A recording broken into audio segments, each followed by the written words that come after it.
Queridos amigos e irmãos, continuamos a refletir sobre o tema da campanha da fraternidade, Ecologia Integral. Há tempos testemunhamos a morte de muitas lideranças que defenderam as florestas e as populações que nelas habitam.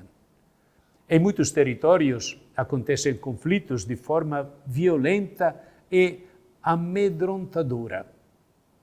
Perante um cenário de ameaças, crimes e impunidade, fazemos memória de tantas vidas que tombaram em defesa da causa comum.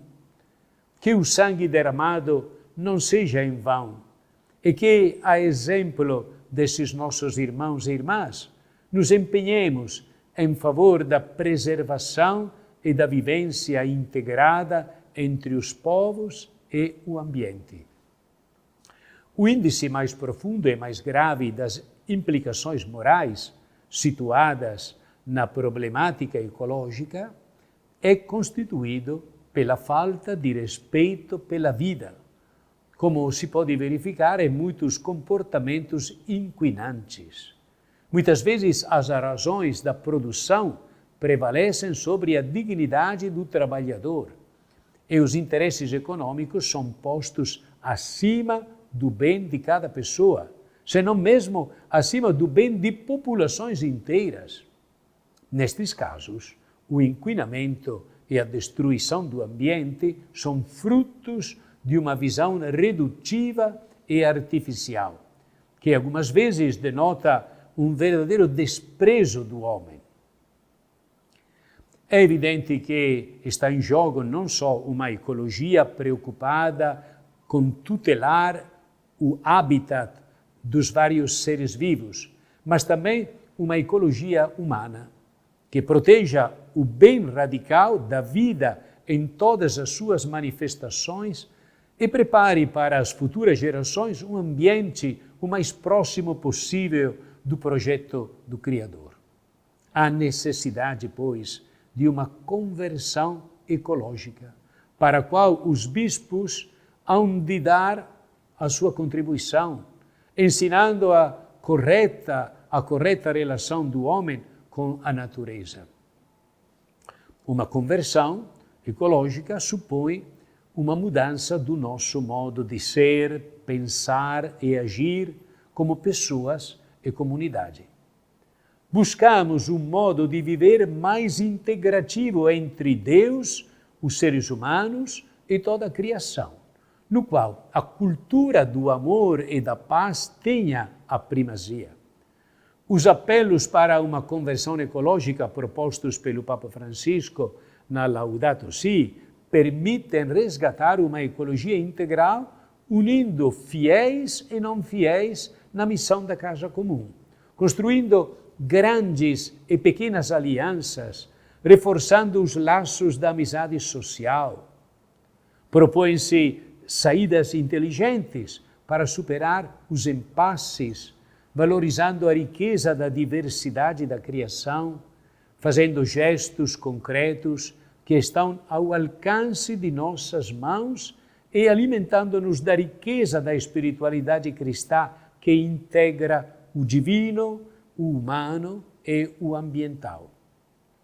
Para que a conversão ecológica se realize, é necessário reconhecer que não temos correspondido à nossa vocação de guardiões da casa comum, missão colocada em nossas mãos por Deus Criador, nem tampouco a amizade e fraternidade comuns deixada por Jesus Cristo, ou seja, a contrição, reconhecer nossos pecados e pedir perdão a Deus e aos outros, que é tão acentuada na Quaresma.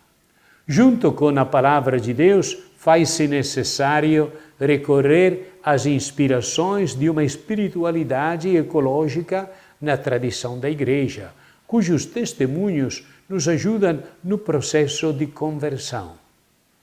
Na Laudato Si, o Papa Francisco faz a referência ao olhar contemplativo de São Francisco de Assis, que vê uma relação filial entre as criaturas e o Criador. A São Boaventura, que percebe os efeitos da graça divina no reconhecimento de Deus nas outras criaturas. A São João da Cruz, quando este se admira da inseparabilidade da presença do Criador no mundo criado e na Eucaristia, como ato de amor cósmico que une o céu e a terra e abraça toda a criação. O Papa Francisco insiste que toda conversão ecológica deve ser, para nós cristãos, inspirada na fonte trinitária da fé, segundo a qual temos um Pai que cria, um Filho que salva e um Espírito que santifica. O amor da Trindade Divina, que se expressa na história da casa comum, nos estimula a realizar ações concretas para superar a crise social e ambiental que assolam o nosso planeta. A Trindade, solidária e bondosa, é a fonte perene de graça que nos permite ter o olhar do Criador, que viu que toda a sua obra era muito boa, mesmo com as inúmeras rupturas que nós humanos provocamos ao longo da história.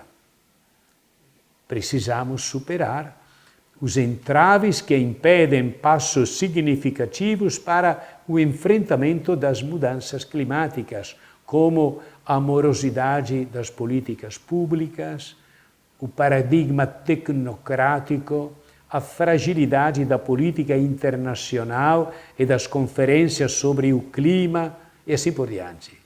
Para que haja transformações eficazes, é preciso refletir e buscar soluções na perspectiva de uma ecologia integral, na qual as questões sociais e ambientais estão profundamente interligadas. A conversão ecológica deve incluir a revisão de nossas relações com os animais, a preservação de suas moradas nos biomas, a redução da produção industrial, alimentos ultraprocessados e do consumo excessivo de carne. Isso comporta adotar padrões de alimentação saudáveis e sustentáveis, redescobrindo as comidas tradicionais das diferentes regiões do nosso país. Além das pequenas ações que estão ao alcance de nossas mãos, fazem-se necessárias também mudanças estruturais no âmbito da política, da economia e da ética, para superar a crise que nos assola. Para tanto, alternativas como a economia de Francisco é Clara e o Pacto Educativo Global, proposto pelo Papa Francisco, estimulam iniciativas criativas. Soma-se a isso nosso reconhecimento da importância da atuação dos corpos intermédios da sociedade civil organizada e o entendimento de que, em escala mundial, muitos grupos e organizações da sociedade civil ajudam a compensar as debilidades da comunidade internacional, a sua falta de coordenação em situações complexas, a sua carência de atenção relativamente a direitos humanos fundamentais.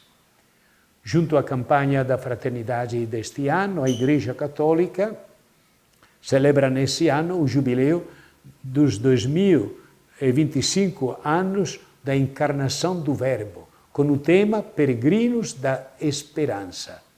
Peregrinando com o Senhor Jesus, que assumiu a nossa carne e a nossa história para peregrinar conosco, mantenhamos acesa a chama da esperança em uma ecologia integral, capaz de enfrentar a crise ambiental, converter mentes e corações, transformar a realidade e reproduzir gestos fraternos e solidários em defesa da casa comum.